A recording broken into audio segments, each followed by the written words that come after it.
ലോകത്തെ മാറ്റിമറിച്ച നിരവധി സുപ്രധാന സംഭവങ്ങൾക്കാണ് കഴിഞ്ഞ കാൽ നൂറ്റാണ്ട് സാക്ഷ്യം വഹിച്ചത്. രാഷ്ട്രീയവും സാങ്കേതികവും ആരോഗ്യപരവുമായ മാറ്റങ്ങൾ ഈ കാലയളവിൽ ലോകത്തിന്റെ ഭൂപടം തന്നെ മാറ്റിവരച്ചു.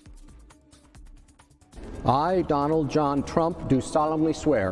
I, Donald John Trump, do solemnly swear that I will.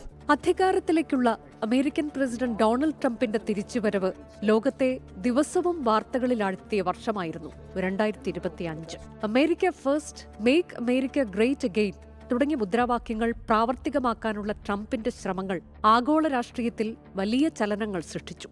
രാഷ്ട്രങ്ങളെ വരുതിയിലാക്കാൻ അധിക തീരുവകൾ ഏർപ്പെടുത്തിയ ട്രംപ് അനധികൃത കുടിയേറ്റക്കാർക്കെതിരെയും ശക്തമായ നടപടി സ്വീകരിച്ചു. ഗ്രീൻലൻഡിനെ സ്വന്തമാക്കാനും കാനഡയെ അമേരിക്കയുടെ 51ാമത്തെ സംസ്ഥാനമാക്കാനും പാനമ കനാലിനുമേൽ നിയന്ത്രണം പുനഃസ്ഥാപിക്കാനുമുള്ള ഡൊണാൾഡ് ട്രംപിന്റെ മോഹം ലോകത്തെ സംഘർഷഭരിതമാക്കി. ഗസ സമാധാന പദ്ധതിയും യുക്രൈൻ സമാധാന പദ്ധതിയും ലോകവ്യാപകമായി ചർച്ച ചെയ്യപ്പെട്ടു.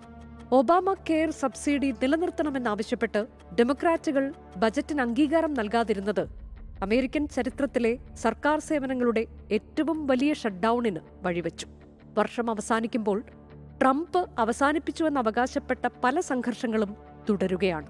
അമേരിക്കൻ നീതിന്യായ വകുപ്പ് പുറത്തുവിട്ട ലൈംഗിക കുറ്റവാളി ജെഫ്രി എപ്സ്റ്റീൻ ഫയലുകളിലുള്ള ട്രംപിന്റെ സാന്നിധ്യം ട്രംപിനെ വീണ്ടും വിവാദങ്ങളിലേക്ക് തള്ളിവിട്ടിരിക്കുകയാണ്. ഫ്രാൻസിസ് മാർപ്പാപ്പയുടെ വിയോഗത്തെ തുടർന്ന് കത്തോലിക്ക സഭയുടെ ചരിത്രത്തിലാദ്യമായി ഒരു അമേരിക്കൻ പൗരൻ മാർപ്പാപ്പയായി തിരഞ്ഞെടുക്കപ്പെട്ടു.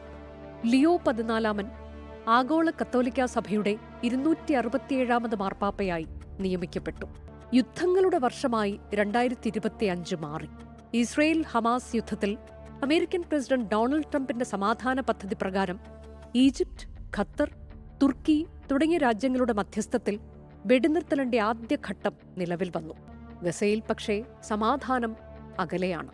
യുക്രൈൻ റഷ്യ യുദ്ധം 4ാം വർഷത്തിലേക്ക് നീങ്ങുകയാണ്.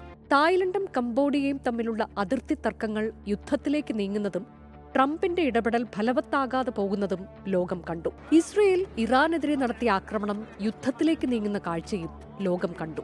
3 വർഷമായി തുടരുന്ന സുഡാനിലെ ആഭ്യന്തര യുദ്ധം രാജ്യത്തെ ഭൂമിയിലെ നരകമാക്കി മാറ്റിയിരിക്കും. 2024 ബംഗ്ലാദേശ് വിദ്യാർത്ഥി പ്രക്ഷോഭത്തിന്റെ വിജയം ഈ വർഷം നേപ്പാളിൽ ജൻസി പ്രക്ഷോഭത്തിന് വഴിവെച്ചു.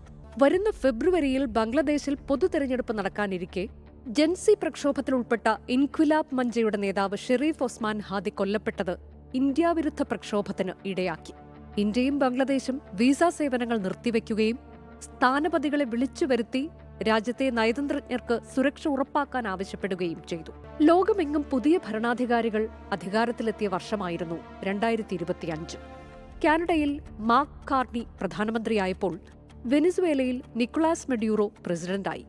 മഡ്യൂറോയുടെ എതിരാളിയായ വെനിസ്വേലൻ പ്രതിപക്ഷ നേതാവായ മരിയ കുറീന മച്ചാഡോ സമാധാനത്തിനുള്ള നൊബേൽ സമ്മാനം നേടിയത് ലോകത്തിന് കൗതുകമായി. ഓസ്ട്രേലിയയിൽ ആന്റണി ആൽബനീസിന്റെ കീഴിൽ ലേബർ പാർട്ടി വീണ്ടും അധികാരത്തിലെത്തിയപ്പോൾ ജർമ്മനിയിൽ ഫ്രെഡറിക് മേഴ്സ് ചാൻസലറായി. അമേരിക്കയും ചൈനയും ലോകത്തെ മുൻനിര AI ശക്തികളായി മാറി. ആർട്ടിഫിഷ്യൽ ഇന്റലിജൻസ് സമ്പദ്വ്യവസ്ഥയെ ഉത്തേജിപ്പിക്കുന്ന ഘടകമായി മാറുമോ, തൊഴിലവസരം ഇല്ലാതാക്കുന്ന ഘടകമായി മാറുമോ എന്ന് ലോകം കാണാനിരിക്കുന്നതേയുള്ളൂ. Research desk 24. ലോകത്തെവിടെയായാലും ഏത് സമയത്തും 24 വാർത്തകളും ഓഗ്മെന്റഡ് റിയാലിറ്റി പാക്കേജുകളും എക്സ്പ്ലെയിനറുകളും വിശദമായി കാണാൻ ഞങ്ങളുടെ യൂട്യൂബ് ചാനൽ നിങ്ങൾക്ക് സബ്സ്ക്രൈബ് ചെയ്യാം.